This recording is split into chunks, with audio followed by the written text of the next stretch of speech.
I'd like to move on and welcome our next panel. We have 4 members of this panel. Tanya Beer from the Center for Evaluation Innovation, Jim Sullivan from the Lab for Economic Opportunities at Notre Dame, Adam Gameron from the William T. Grant Foundation, and Kelly Fitzsimmons from the Edna McConnell Clark Foundation. And let's start with you, Tanya. Excellent, thank you. Hi, everybody. I'm Tanya Beer from the Center for Evaluation Innovation. Oh, yes, closer. Thanks for having me. The center is a small nonprofit that focuses on building the field of evaluation in areas that are difficult to measure. But we also run a network of foundation directors of evaluation among the 40 or 50 largest foundations in the country who get together regularly to struggle with the sort of art and science of evaluation and evaluation use in the philanthropic sector. So I'll be speaking from that perspective today. And I think that my task is primarily to offer kind of a big picture context about trends in the social sector around evaluation to sort of set the stage for the other speakers this morning. So just to make sure we're all kind of on the same page about, I'm not sure where to point. I don't have no battery here. There we go. All right, so just to set the stage, thank you. I might have to flag you. Just so we're all on the same page about the sort of size and scope of resources that we're talking about. There are about 86,000 foundations in the U.S. with $715 roughly billion in assets that give away about $52 billion a year. If you zoom in on the 1,000 largest of those, they account for about half of that giving, and about 2/3 of that go to these sort of top 3 categories here: health, education, and human services. That dollar amount we recognize is pretty paltry relative to public sector investments, but it does represent some capital that can be used for theoretically innovative approaches, developing innovative approaches. Relative, right, to the public scope of resources. So it lets us, though, innovate in program delivery and systems change efforts, but also it leaves a little more space for innovation in evaluation and evaluation approaches and use as well. So I would like to talk slides, and I'm sorry to say this is one of those animated things, so you can just go ahead and get them all on there, and we'll skip to the end. One more. There you go. So I just want to talk about kind of 5 core trends that we're seeing in philanthropy over the last 15 years or so. We have seen a very distinct evolution in the model of giving from a kind of traditional charitable giving approach that was just finding and writing checks for good causes to a very deep attention to effectiveness and outcomes that started about a decade and a half ago to really kind of catch hold among more than just the few biggest foundations. The implications of that have been that we've also seen a really big increase in the interest in and demand for evaluation that is manifest in the form of increased investment in in-house evaluation staff at foundations, the kind of cultivation of a whole field of evaluators who primarily work in the philanthropic and nonprofit sector rather than for public sector evaluation. And also what it's looked like is a real change in the breadth of purposes that evaluation is used in the philanthropic sector. People are increasingly interested in not just retrospective conclusions about the effectiveness of individual programs, but also increasingly how do you get real-time data and information to improve decision-making along the way. The second trend we've seen also, not unlike the public sector, is a real increase in the focus of complex problem solving and sort of systems level change. And the implications of that have for the evaluation universe have mean that we've really got a growing demand for systems level data. And so just as a few examples, more and more foundations are engaging, and the large foundations are engaging and investing on the local level in efforts to do things like improve early childhood systems coordination or allow for healthcare systems to experiment with patient-centered care models that bring together oral, physical, and mental health. What that means in the philanthropic sector is that they have sort of bumped up their attention in evaluation from the individual grant and nonprofit level to a systems level, but they are continually sort of meeting up against the wall of access to data at that systems level, which usually lives in the public domain.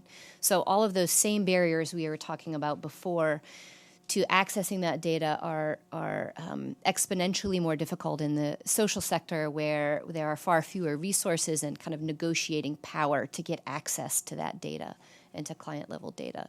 So there's a little bit of a black box of effectiveness that I think a lot of philanthropic organizations are facing when it comes to the kinds of systems change work that they are supporting. The third trend, of course, that should be familiar to everyone is that we're seeing a real interest in scaling these smaller scale pilot efforts in partnership with the public sector and sometimes the private sector. So there's both an opportunity for much more cross-sector collaboration on evaluation, but we actually don't see it very often. And I have a huge amount of empathy for the nonprofit organizations who serve public sector grantee or funders and several nonprofit or philanthropic funders, all of whom have different evaluation demands. And these are nonprofits who often have very limited budgets for evaluation, but the lack of coordination between public and philanthropic actors in this space has really created a strain, I think, in the nonprofit sector. The fourth one, which is maybe more my opinion, just observing how the field has evolved rather than a data-based observation, is that we've also seen an explosion and what I think is actually a disproportionate attention to performance metrics, which serves a really important accountability function in the sector. But what it does actually is sometimes distract from our ability to understand cause and evidence, right? So our ability to build evidence. Performance metrics don't actually reveal much about causation, and nor do they help us build a body of evidence. But we've seen a huge take-up among philanthropic organizations who are looking for performance dashboards and sort of roll-up of indicators that suck up all of the evaluation capacity of nonprofits to just produce those numbers and leave very little space except among the biggest nonprofits for actually generating data and insights from true evaluative work. And then the last one is that we actually have witnessed a remarkably limited capacity to use evaluation to make better decisions. Over the last decade, the philanthropic sector has started to pair its evaluation function with an explicit learning function, right, where they have learning agendas, which an earlier speaker spoke about today. And what we are finding is that despite the increased attention to data and outcomes and effectiveness and the availability of data and evaluations that say something about effectiveness, it turns out it's really difficult to use that data in decision-making. Most of the strategies for ameliorating that problem have focused on the evaluation side of the equation. How do we get data in a more timely manner that matches with those decision-making opportunities, for example? But what we have now come to realize in philanthropy, I think, is that there also has to be a commensurate attention to capacity and experience on the side of decision makers to be able to actually make sense of that data and understand its implications for how to move forward. And that is not just about kind of capacity to absorb data, but it's also about how the work itself is structured, how the timing is set up, how staff members actually incorporate or are expected in their own performance assessments to incorporate data and evaluation into their own decision making. So as a result, we're seeing a lot of the philanthropic sector begin to experiment with actually what kind of capacity do you need on the strategic side to be able to incorporate data and evidence more effectively into the decision making. Just a few more points before I hand over the floor to other folks to get into some specific examples. We still see a really big capacity challenge with evaluation in the social sector, despite all of the kind of rhetoric about it, I think. About 50% of the largest funders, only the largest funders, have dedicated evaluation staff and in-house capacity. and 8% of nonprofits have dedicated evaluation staff. And we suspect that number itself is inflated because people confuse the difference between performance metrics and evaluation. We have just a sheer skill set and bandwidth problem in the sector to be able to really produce and use evidence well. But we also have a budgetary problem, of course. Not only do the vast proportion of nonprofits use tiny portions of their own budgets, understandably, when they are sort of often just cobbling together their regular operating budgets to do their evaluation work. We also found that most foundations fund individual grantees at the rate of less than 10% to do evaluations of their own work. So while there is a lot of thinking and experimentation going on in philanthropy that I think could lend some lessons to evidence-based decision-making, there are a lot of opportunities and risks, too, that we've experienced where we actually think that the better collaboration between the public sector and public sector and philanthropic sector evaluation efforts could really speed up knowledge generation considerably in the field. So that one of the things we wanted to ask the Commission to consider is these sort of twofold challenges. One, how is it that we can do better coordination between public sector and philanthropic sector evaluation efforts? And two, to please consider deeply how it is you build the capacity for evaluation use among strategists and program deliverers, in addition to addressing the challenges on the data and evaluation side. Thank you. Before you go on, 10% of the projects that are funded by foundations get any evaluation? Get any evaluation dollars from foundations. 10% of foundations provide dollars for grantees to evaluate. Foundations. Okay. Yeah, so what that means is that most nonprofits have to pull money to do any data collection work from whatever their general reserve funds are, which very few foundations actually support. And so there's a big gap in capacity on that front. Great. Jim?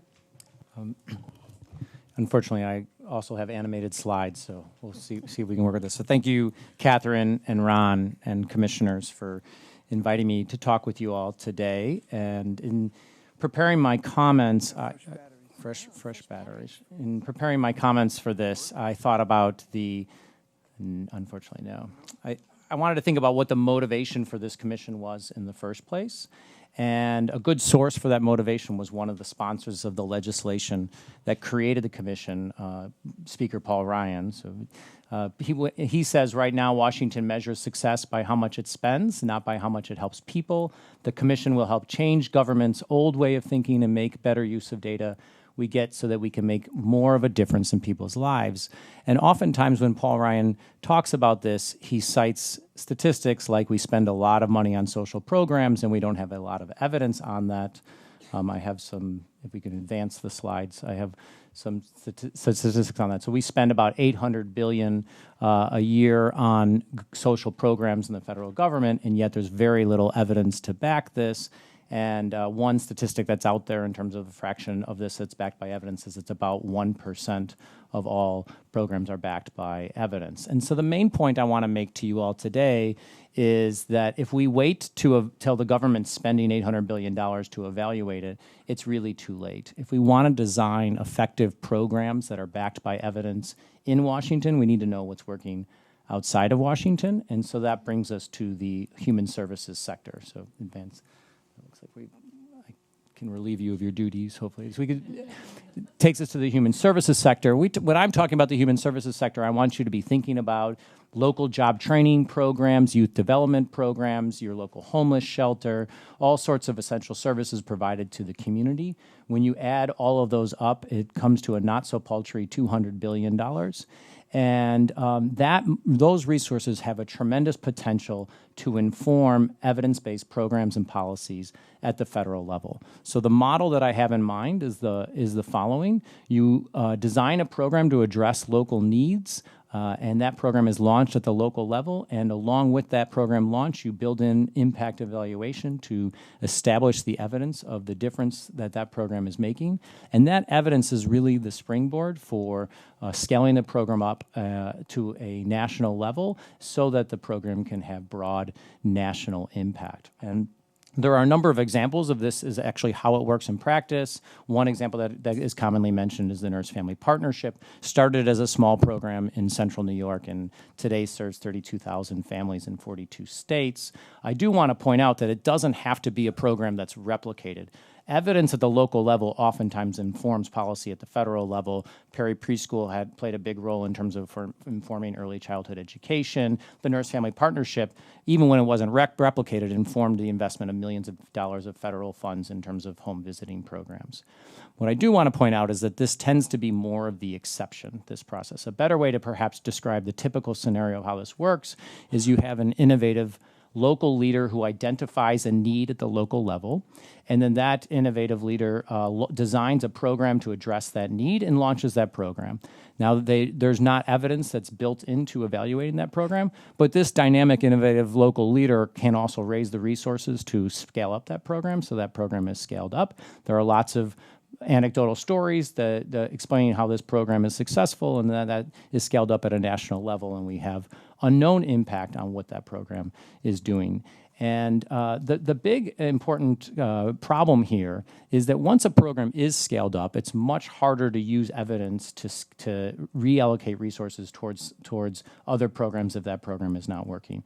It's much easier to prevent a program from being scaled up based on evidence than to reallocate resources after it is scaled up. There's a number of examples. I'm not going to pick on particular programs here, but I do want to kind of give you a sense of where I'm getting the sense that that's the typical scenario. And so at Notre Dame, we launched the Wilson Sheehan Lab for Economic Opportunities, which is a research center where we identify innovative, effective, and scalable programs that move people out of poverty. We work directly with local service providers to build in impact evaluations so that they can establish the body of evidence that their programs work and use that evidence to inform other providers all across the country and policymakers at all levels of government. We have established a portfolio of projects all across the country. I'm not going to go through all of them. Ron wouldn't let me, but what I will do is highlight one program as an example of kind of how this works. And so if you are on the brink of homelessness in the city of Chicago, you call 311.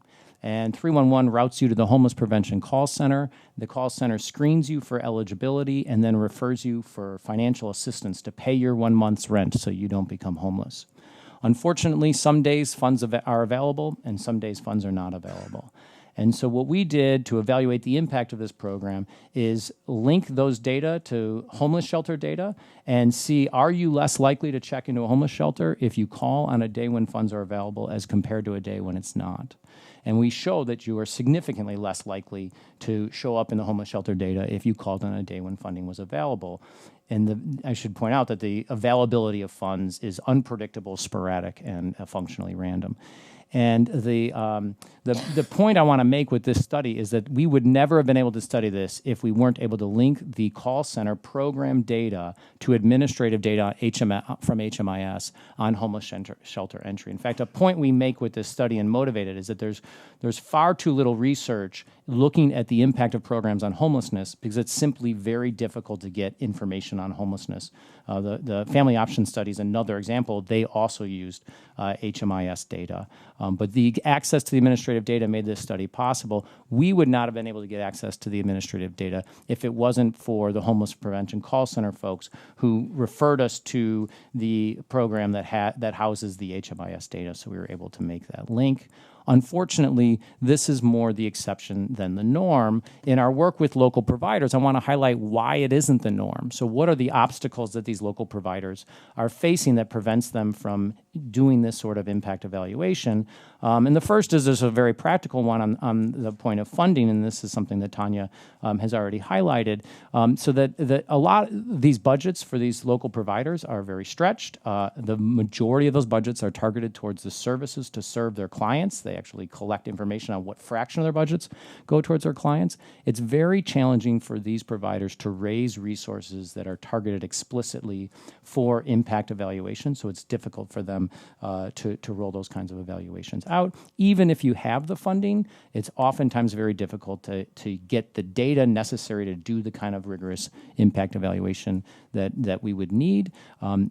Service providers are very good at collecting information on outcomes for clients they are currently serving. It's more challenging to get information on outcomes for clients that they are no longer serving. It's even more challenging to get information on the clients that they never served. The comparison group we need to do these kinds of impact evaluations, all of that information is available in administrative data.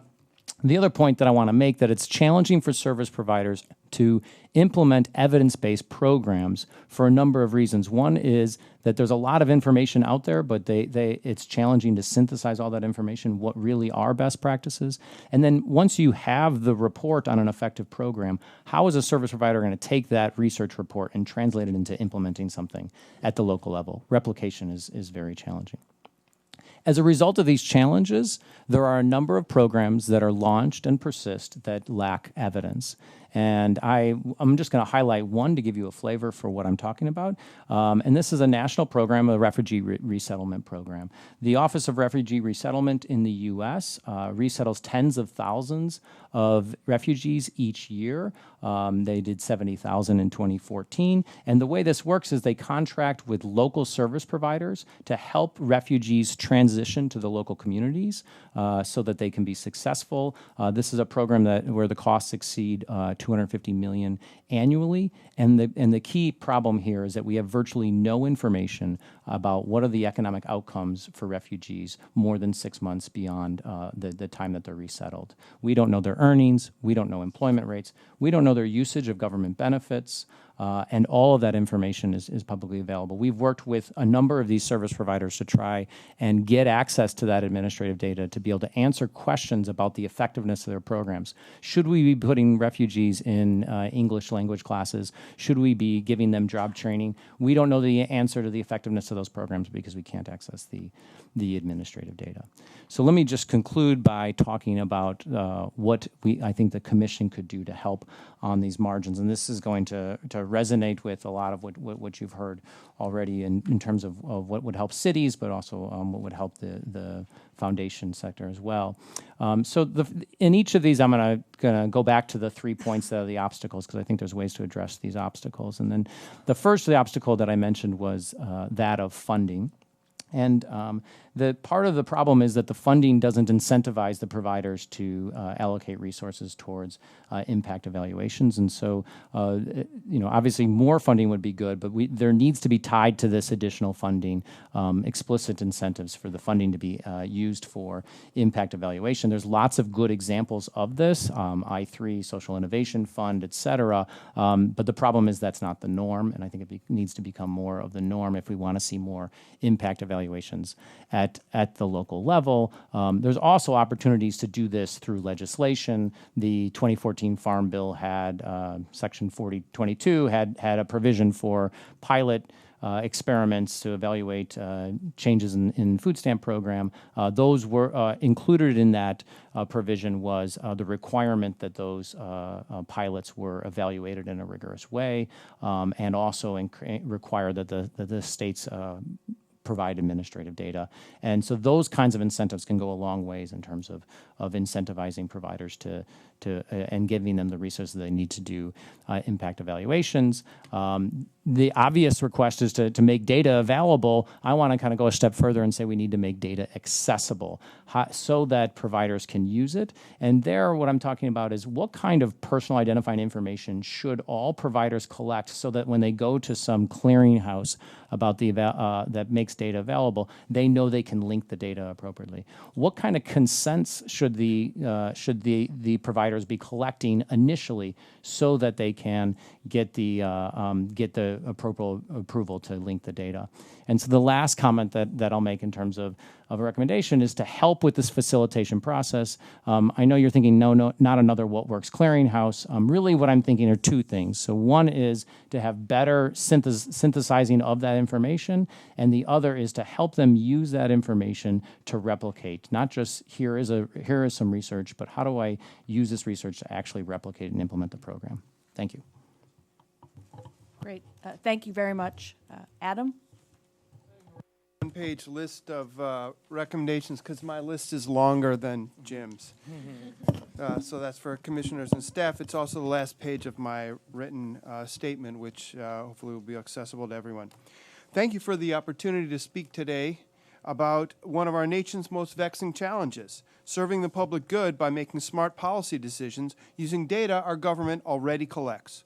My aim is to provide a non-governmental perspective on two key issues facing the Commission.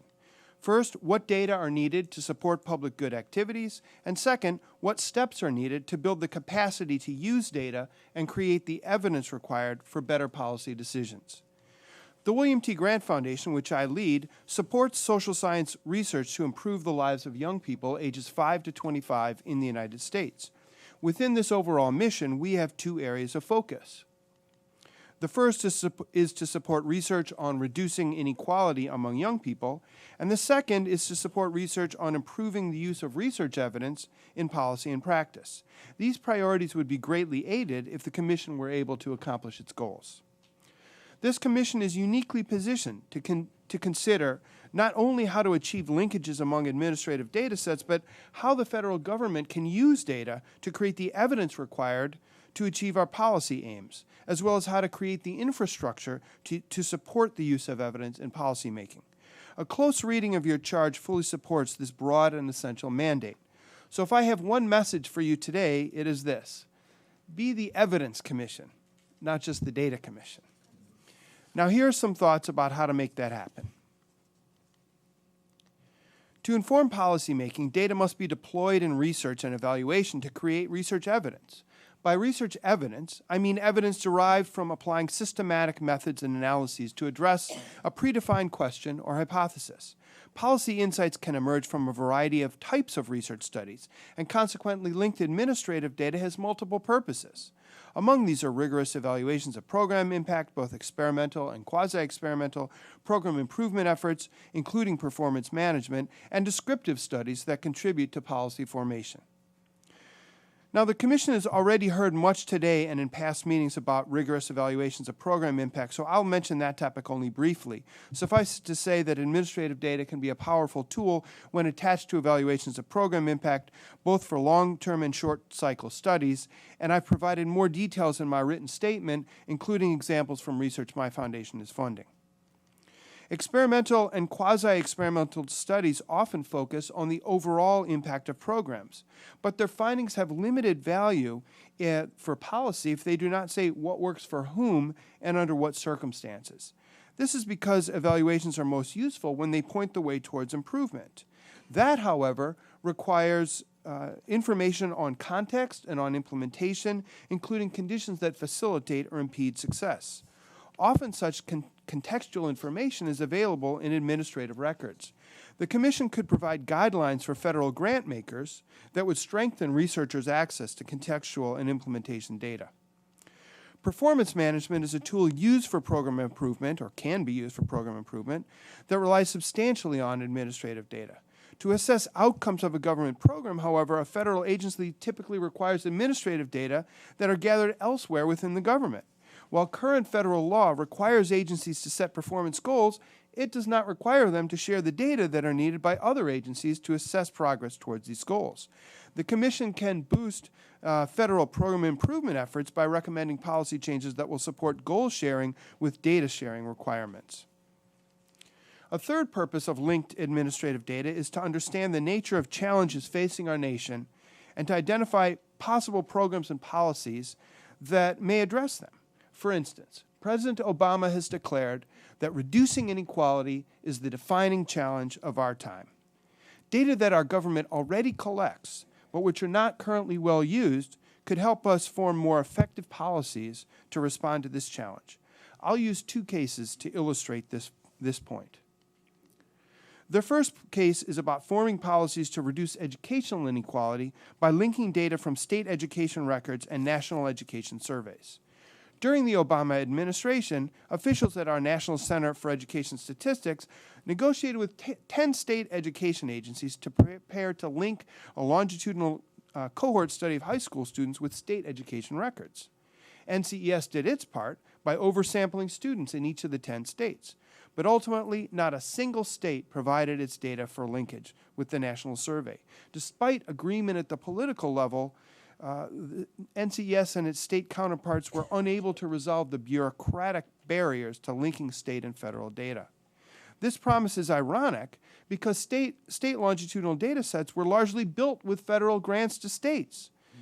Yet the federal government failed to use its leverage to compel or even encourage states to make their data available for linkage. The Commission could address this challenge by recommending legislative or administrative language that helps states understand the value for their own decision-making. The second example is about an exciting and innovative proposal to use survey and administrative data we already collect to create the American Opportunity Study, a major new resource for the social sciences. The last major U.S. survey of social mobility occurred over 40 years ago. By social mobility, we mean the chances that persons born into disadvantage can rise above their circumstances of origin to achieve educational and occupational success as adults. Today, a standalone survey is no longer needed to gauge patterns of mobility across generations. In fact, we can do so even more effectively than in the past by linking data from U.S. Census to federal administrative data and to existing national surveys that are already being conducted. Key components of the AOS include decennial census records, federal tax and employment records, state data from federal programs such as food stamps and unemployment insurance, and national surveys that are already being done, such as the American Community Survey and the Survey of Income and Program Participation and others. The AOS would carry substantial benefits for those wishing to assess mobility trends and form and assess policies that aim to strengthen equal opportunity processes. It would allow formulation of evidence-based policies, and when linked to research study samples, would also support program evaluation. Despite the promise of this approach for meeting the inequality challenge that President Obama has called out, substantial barriers remain. Most important, much of the data about program participation resides at the state level, even for programs supported by federal funding. If we wish to know whether our policies are working, we need to know who is participating and what their long-term and even intergenerational trajectories are. We can accomplish this by linking program participation data to census and employment records, but only if states cooperate with federal agencies in data sharing. The federal government ought to have leverage in this regard because the programs are federally funded. The Commission could address this challenge by recommending legislative language that would require states to share data on program participation for purposes of research on policy formation and evaluation. More broadly, I got behind a little bit. More broadly, the Commission should aim to standardize and streamline procedures to facilitate linkages and encourage a bureaucratic and legal environment in which such linkages are viewed as assets. To accomplish this goal, the Commission should provide a framework that articulates the technical requirements, legal standing, and accepted procedures for linking and sharing data across federal agencies and with willing state partners. The framework should specify the types of data that may be linked, including administrative experimental data, and the different purposes of such linkages, including program continuation decisions, program improvement plans, and policy formation. The Commission might further recommend a pilot that would begin with specific agencies based on the investigations of the Commission seem best prepared to implement a standardized procedure and streamlined procedure for linking data and making data accessible to researchers inside and outside of government. As I noted at the outset, the Commission is uniquely positioned to advance the capacity to support the use of evidence in policymaking. By capacity, I mean the technological structures, human capital, organizational arrangements, and fiscal investments needed to create and use evidence. These considerations are often under-resourced and demand attention at the outset. Based on my experiences outside government and my interactions with those in government, I encourage the Commission to recommend specific steps to build an infrastructure inside government to use administrative data to answer policy questions, and to establish partnerships between researchers and policymakers that will increase the likelihood that research evidence permeates the policy process. A stronger infrastructure within the federal government could help ensure that the production and use of evidence remains a high priority. It could increase the capacity of individual agencies to produce and use evidence and align efforts across agencies. Examples of such infrastructure elements that already exist in some parts of government but which could be promoted more widely include leadership positions focused on evidence use, interagency collaborative bodies, a dedicated office for research and evaluation within each agency, a codified set of principles and practices. Details of these examples are provided in my written statement. Since 2009, the William T. Grant Foundation has supported studies of conditions that promote the use of research evidence in policy and practice. Partnerships between researchers and decision makers emerged as a key finding from this scholarship as a mechanism for getting evidence produced and used. A research practice partnership is a sustained structure for facilitating relations of trust and shared goals among practitioners and policymakers and university-based researchers. The partnership may lie between outside researchers and government officials, as is common in education and increasingly so in child welfare, or it may involve researchers and policymakers within government, even within the same agency. The partnership carries two essential benefits. First, because the research agenda within the partnership is co-constructed, the questions pursued are important to the practitioners. Second, the partnership creates a culture of evidence such that looking to evidence before making decisions becomes normative practice.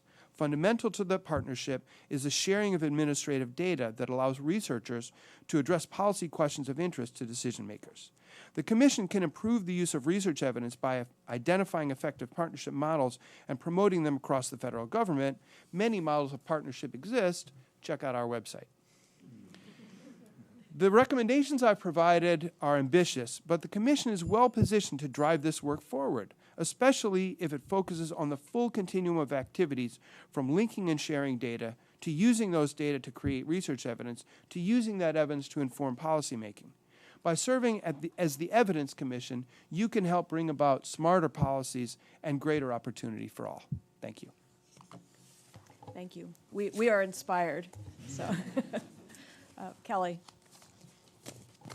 Well, Adam's certainly a hard act to follow, but I'm Kelly Fitzsimmons with the Ed McConnell Clark Foundation, and our foundation has spent over a decade and a half helping nonprofits use data, build evidence of their programs' effectiveness, and improve and expand those programs with the goal of helping to lift young people out of circumstances of deep disadvantage. During that time, we've worked with over 40 nonprofit organizations. Some of those include Nurse Family Partnership, Youth Villages, Communities and Schools, Harlem Children's Zone. And we've also funded organizations who play an important role in this dialogue, including Results for America, MDRC, we have some MDRC friends here, Child Trends, and others. The work that I'm going to share, and then the thoughts and comments about what the Evidence Commission might consider, really come through the lens of that work. We fund our grantees directly to build evidence and grow their programs. And so that's really the space, those sets of experiences that I'm seeking to share with you this morning. About 10 years ago, our grant-making model shifted from a sort of one foundation, one grant at a time, to incorporate co-investment with others.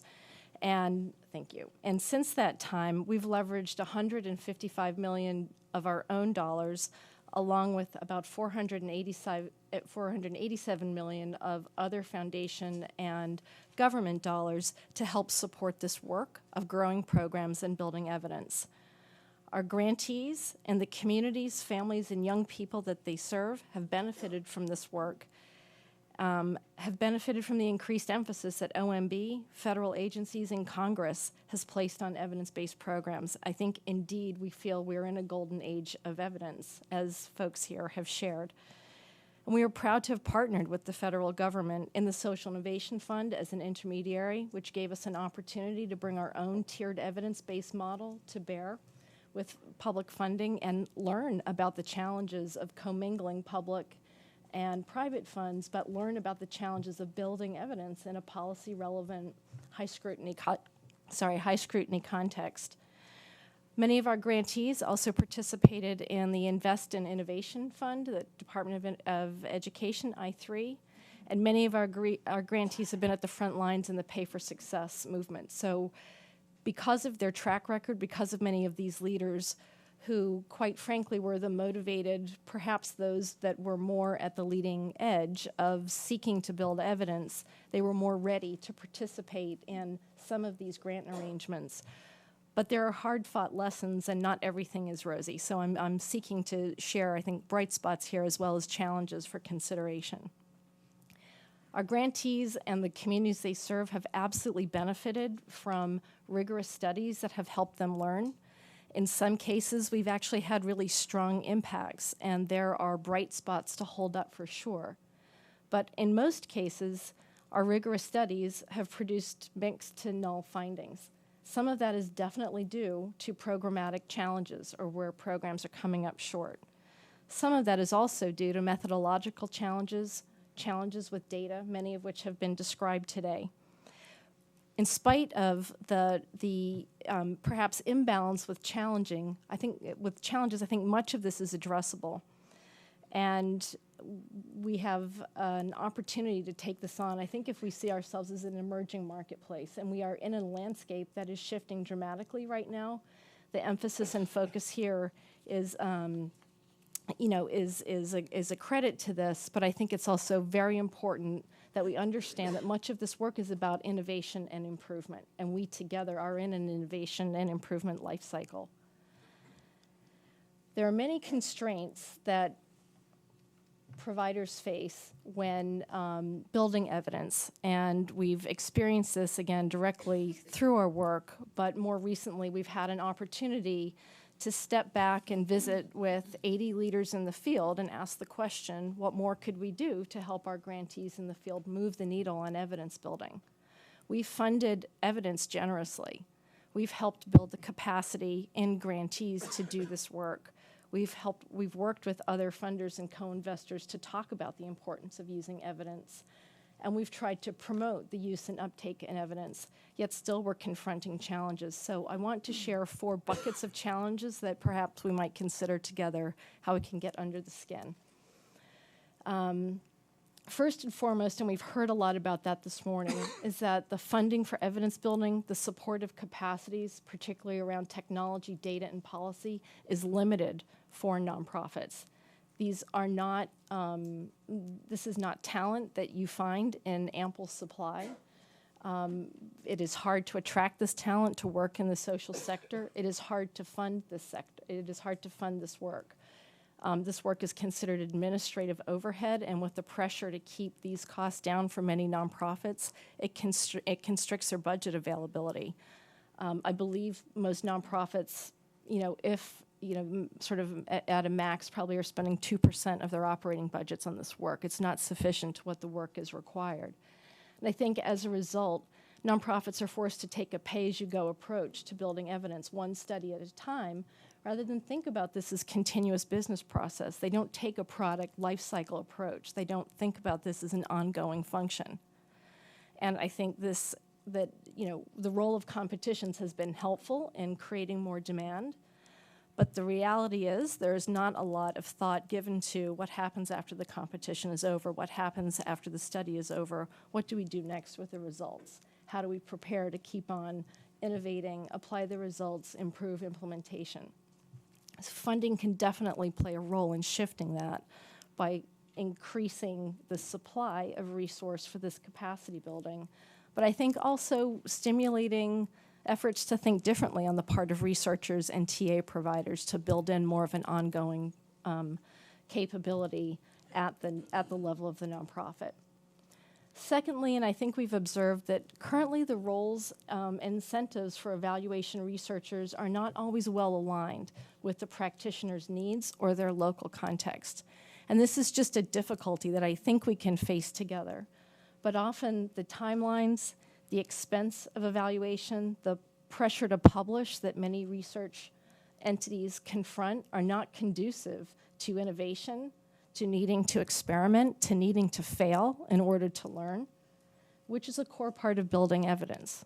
We wouldn't hold most for-profit companies hostile to publication requirements at every turn, yet many nonprofits feel that that is the construct that they have to operate under, even though they want to get better. They want a little bit more safe space for taking on that work. I think, finally, the timeline for evidence building, and we've heard a lot about this morning, is not always conducive to getting information back to providers on time where they can make changes. So we have a recent instance of a randomized control trial that took 6 years to get the final results from, and the nonprofits needed the results sort of 2 years after they started the study. And of course, they're going to go ahead and make changes using other sources of data. So it dilutes the power of the evaluation, and the more that we can do to think about aligning, I think, these incentives, we might increase the supply and accelerate the production of knowledge and I just want to make sure, Kelly, that evidence. you've got an eye on the clock. I do. I'm moving. Right. Next, I think that policymakers' demand for programs that work right now are running ahead of the available supply of nonprofits and service providers to deliver. We do need a greater supply of organizations and leaders equipped to build and use evidence. And I think that is something that we can think together about incentivizing more of the talent to come into this work, that the building of evidence as well as the delivering of evidence at the provider level is critical.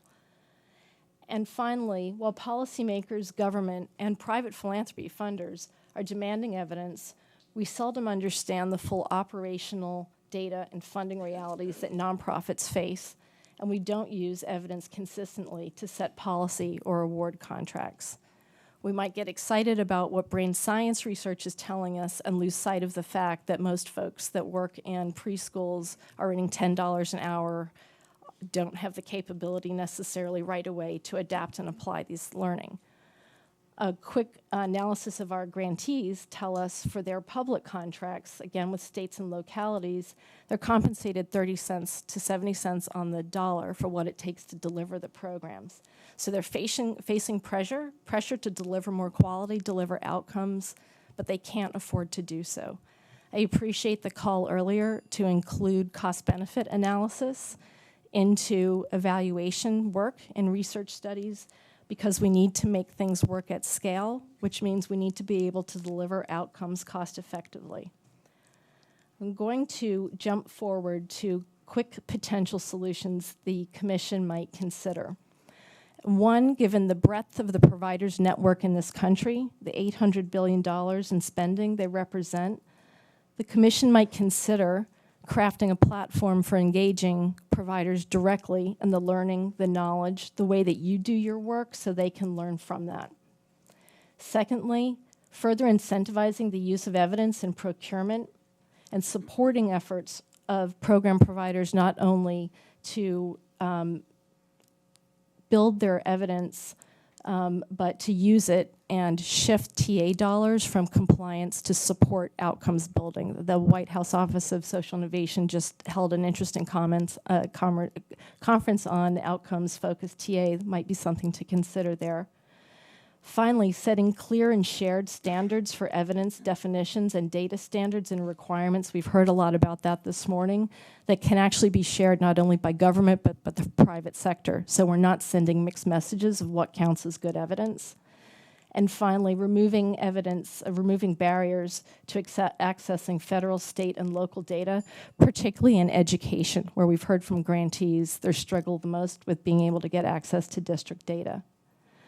I will stop there. My comments are in the write-up, but thank you for this opportunity, but thank you for the work that you're doing on behalf of nonprofits. Great.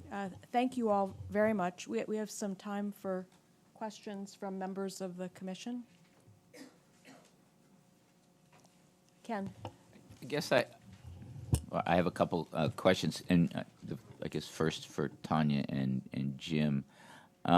Both of you, I think, particularly Tanya, discussed the fact that performance metrics aren't evaluation, and I tend to, I guess I'd agree with that statement.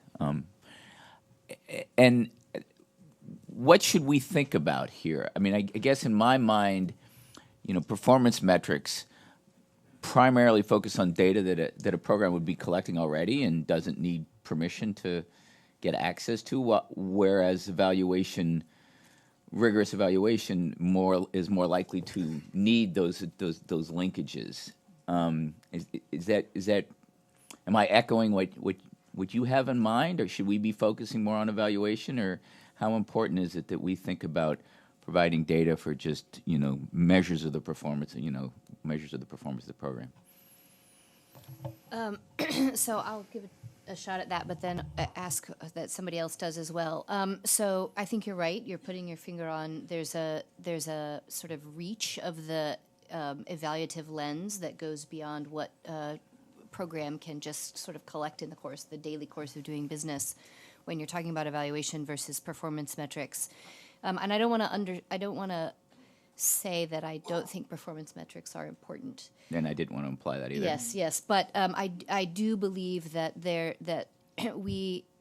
such a pull, there's such a gravitational pull towards performance metrics, and frankly, they get sort of reduced to what's just most easily countable, that I feel like we are at risk of pushing the field towards more attention to performance metrics at the cost of actually making some determinations about the outcomes, the effects of that performance on the target audiences.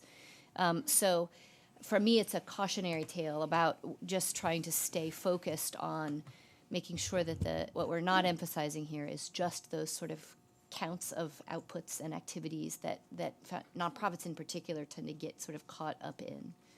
I'm not sure if that addresses your question. Yeah, but I think it does. Yeah, and just from the service provider perspective that I've had, part of the reason we see so much emphasis on performance metrics is that's what a lot of funders ask them to collect information on, and that was part of my point of I think that there needs to be more emphasis on thinking about evaluation from the funder perspective. But even in terms of, when we think about performance metrics, it was shocking to me when I first started talking to the Homeless Prevention Call Center that they couldn't tell us anything about the likelihood of their callers ever becoming homeless. And that seems like a simple, outcome that might not be necessarily a full-blown evaluation that they simply didn't have access to. So I certainly think that access to administrative data is going to help with performance metrics, although the key missing link here is that they don't have outcomes after they're served, and they don't have outcomes on the people they don't serve, and that's where administrative data fills a huge hole. And I guess I'd like to ask all of you to many of you mentioned that the results from evaluations are often difficult to implement in a timely fashion, and also a timely fashion to occur. I think a lot of that, in my mind, is focused on the fact that we seem to view random clinical trials as sort of, that we call it the gold standard, and they're expensive and hard to implement and hard to take a long time to create. I also think that there's a large focus on the impact of the program on the average person treated, which I don't think is a particularly useful metric. That's a decision about whether we open or close the program, and not a metric that allows you to say which parts of the program are working well or other things. So could you help? What would you like? What are some things that we could encourage people to do in terms of evaluation research that would be more helpful for programs? Yeah, go ahead, Kelly. I could just two quick examples from some of our grantee work. Good Shepherd Services in New York wrestled with how they could undertake rigorous evaluation. They couldn't create a control group because ethically and existentially they were not going to deny services. They were able to work eventually over time with CIDI in New York to access administrative data, run a rigorous study for $140,000 that could have taken them 16 months to run. It took them another additional year and a half to get through the data challenges. So this is a clear-cut case of can we cut through the data challenges. Youth Guidance, the Becoming a Man program in Chicago that has received a lot of attention for its effects, was able to tap Chicago Public Schools, Chicago Public Police Department to better target their program for who they needed to serve when the city was seeing spikes in certain gang activity. Being able to promote and fund that type of quick, more precision-based, rigorous evaluation, when you have policymakers, program providers, and the data folks in alignment around what problem are we trying to solve, promoting, incentivizing that, I think can get us at more rigorous results faster and hopefully cut through some of the cost and data constraints that are in the way. It doesn't serve all purposes, but we certainly could do more to increase that, the supply of that. Ron, you had a question. Kelly referred to the age of evidence-based policy, and I think I know a way that we can make that age quite short, and that is to constantly find that programs don't work. And that's what we find. Do you have advice about how we can handle that problem? What should we recommend to federal agencies that we know that 60, 70, 80% of evaluations are going to null findings, the program doesn't work, and we need to do something to make sure the program operators don't say, to hell with you, we're not going to take your money, we don't want to evaluate because everything always turns out wrong. I don't have the entire answer to this massive issue, but I think there are a set of things that we can do to make sure we're using evaluation in the correct way to ask the right questions at the right time for where an organization is in its life cycle. Mm-hmm. I think too often we've moved, in our experience, to randomized control trials too quickly, when a series, building evidence incrementally over time with smaller scale trials, learning, adjusting along the way. Again, this is the product life cycle idea versus the big study at a time, might improve the odds. I think leadership is another critical part of the answer. We look at leaders like Youth Villages in Memphis who years ago came to terms with the fact that things were not getting better for the target population they were trying to serve, and they got rid of the program. They replaced it after studying and looking around, finding MST, finding an evidence-based solution, promoting more leadership to use early entrance reviews before they commit to evidence-based programs, using the tools of what works clearinghouses, doing that type of evidence due diligence and promoting the adoption of the things that we know work, and holding those leaders up and giving them the appropriate recognition and incentive, I think could go a long way to supporting that flywheel, along with smarter, smaller scale, targeted studies to accumulate a body of evidence. Can I also add something to that, just very quickly? I want to pull on something that Adam said. I think that we have a habit of talking. Pull your mic Oh, up. sorry. Yes, Thanks. we have a habit of talking about what works and what doesn't, and there is often, once it gets translated into the decision making, a great deal of nuance that is missed in that story. Right, that it is about what works for whom under what conditions, and when evaluations aren't designed to really understand those distinctions and communicate those distinctions, that's when we make gross generalizations about what works and what doesn't without sort of allowing for people to grapple with those nuances and understand, am I in the context where we know this works? In what ways is my context different so that I can make the necessary adaptations? All of those kinds of things. So I think there's also kind of a framing issue in the way we talk about determinations about what works. It's really much more nuanced than that. So, actually, can I add something quickly? I want to reiterate that point is really important, in that there's a fair amount of trepidation about impact evaluation in the service provider community, and they've heard the comment that you made, Ron, and that perception scares them. So they're going under the microscope to get a thumbs up or thumbs down is really intimidating. So I want to go back to Ken's question on that, is that instead of thinking about this as a thumbs up, thumbs down, it's what works for whom and at what time.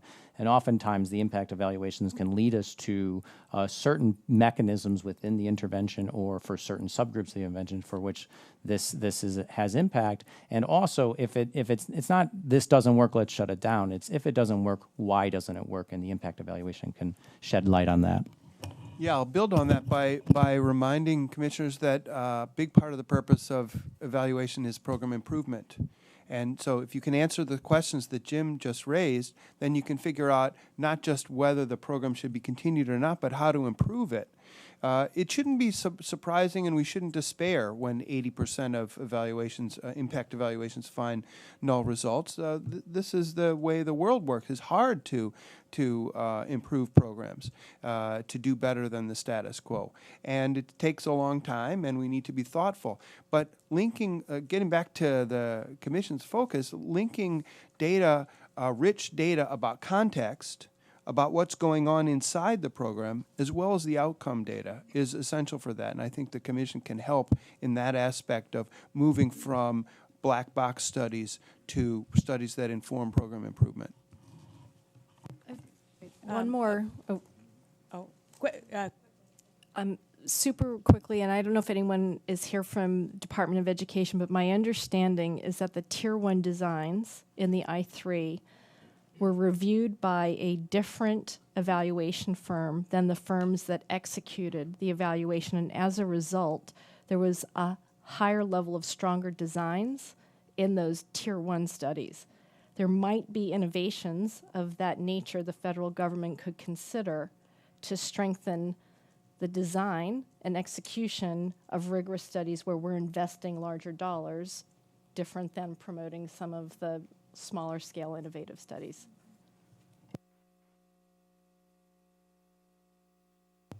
Bob, and then Hillary. This is an impossible question, but I can't think of better people to answer it. So, it's motivated by privacy concerns in a world that radically beefs up evidence-based policy work. So, what's your insight with regard to the nonprofit sector building these programs for social good, with regard to what the participants think the data that are being collected on them, how that will be used?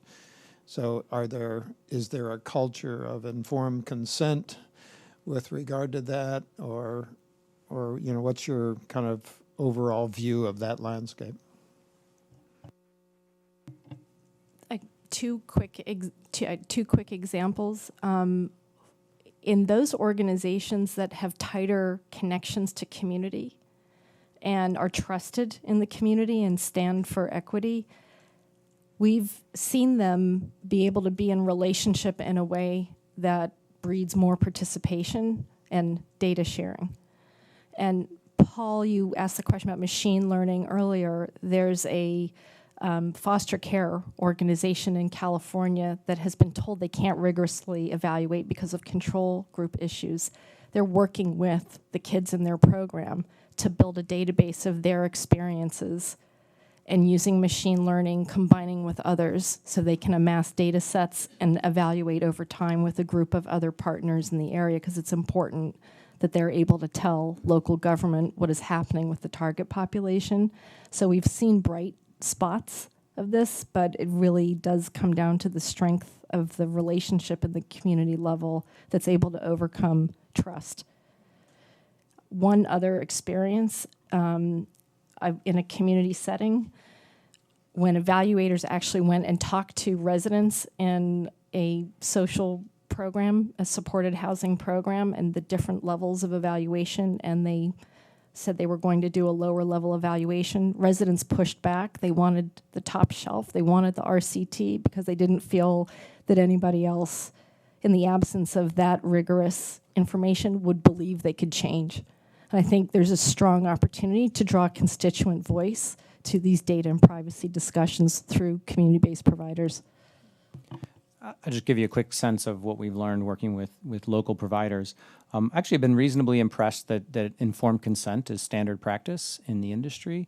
They often get permission to link the data from their agency with partner agencies that they want to get information on so they can do a more comprehensive, holistic approach to treatment. So that's fairly standard. What's unfortunate is I feel like the consents don't quite go far enough. A simple line like, for research purposes, we may be able to link this to other administrative data. That's much less common in these kinds of informed consents. And a line like that would enable us to link these to all sorts of important outcomes. And that's in part what I was referring to in terms of standardizing this, to knowing what would be the key lines that should be in informed consent so we can use local data to link to administrative data. Well, I think the Commission faces a big challenge. It's absolutely the right question to ask. We have a weird climate in our country where, for commercial purposes, it seems fine to share data across platforms very freely. It happens all the time, and a few people object, but most people go along with it happily. But when it comes to public good purposes, then we get frightened, about who's looking over our shoulder. The Commission, despite my ambitions for the Commission, I don't think you can change that. But you can, I think, make a statement or take a stance that expresses the value of data linkages for public good purposes to at least begin to stake out that territory and explain that this is in the public interest. Thank you very much. It's a very helpful conversation that we're having here. I wanted to sort of, this is a little bit more of a comment than a question, but maybe there might be something that you could respond to. This is sort of tying a little bit the earlier question about cost-benefit analysis, Ron's question about not passing good impact evaluations and so on, and yet the need to incentivize and support infrastructure and legislative framework around doing more evidence-based policymaking. And just one, I think, inherent trade-off and challenge that I'm sure everyone in this room knows of, but is worth saying, is that typically in these settings, the costs are easy to measure, they're upfront, and the benefits often accrue over a lifetime. And that's not to say that, therefore, we throw up our hands and don't do any evaluation. But I think it's a useful thing to keep in mind. And there are some kinds of evaluations we do where we've got upfront metrics that we know will allow us to say something super informative in the short run. Do they show up at the homeless shelters? Or, going back to the 1990s welfare reform experiments that did have evaluation required in the law, there were metrics around employment and welfare participation and so on. But oftentimes, a lot of the benefits of the kinds of policies that we're evaluating, we really don't expect to really accrue until further down the line, which I think just creates challenges for how to make good use of the evaluation. That's not to say that I don't, of course, think it's important, but I think it needs to be said about the limitations of what we can learn in the short run. I think that's well said, and I think that also amplifies the importance of this Commission's work, because gathering those long-term information is most likely to occur if you can link it to long-term administrative data sets, such as in the Moving to Opportunity example and other examples that the Commission has heard about.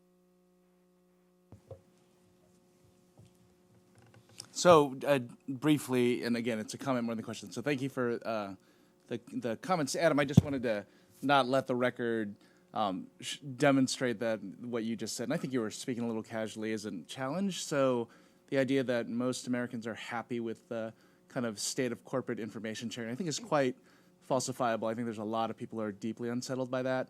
And in the last week, this is way beyond the scope of this commission, but I was part of an effort that convinced the Federal Communications Commission to put out a pretty strong rule that changes the default rule when it comes to what your internet service provider can do when they track you. And so I think there's survey after survey where people feel kind of helpless in the wake of all this commercial sharing. And I don't think it's right that they're just sanguine about it or even happy about it. And so I just wanted to put my 2 cents out there. Right. Unless there's further conversation on this point, I actually had a question for you, Adam. You mentioned in your remarks the importance of state data for many evaluations, and you suggested that the federal government might play a role in creating incentives for states to share data related to federally funded programs with the federal government, to have some kind of clearinghouse where the data could be shared and linked. And you suggested further that we might consider a pilot. So if you were going to design a pilot, what would it be? Yeah, I'm so glad you asked that question. So the Laura and John Arnold Foundation, working with Chapin Hall at the University of Chicago, has created a series of pilots for doing these kind of data linking. And so as I mentioned in my written statement, I would encourage the commission to take a look at that example and see what they're learning and see how it might be built out as a pilot that the commission could recommend. My own experience is in the field of education, and we had a fantastic failed pilot that I described where the Department of Education was unable to link state data. And so another thing I might do is go back to the U.S. Department of Education and say, okay, what's one state that really has the will to do this? Because all the data are there. It's not a complex task from the data standpoint. And it was not objectionable from the political or policy standpoint. It was a matter of getting the lawyers to sign off on it, is how it was described to me as when I was a member of the National Board for Education Sciences. So going back to the Department of Education, saying, okay, what's one state that is most ready to make this linkage, and let's connect it with this national survey, which is now already in, but it's not out of date. The data still exist. And then demonstrate what that state learned from having a rich survey of students' background and schooling experiences attached to the state's administrative data on student test scores, attendance, course selection, and show that the state has learned a lot more than other states because they had this, and use that as a pilot to try to create this incentive structure. Thank you. Other questions? I thought you were going to raise a question about the performance measurement data. Right.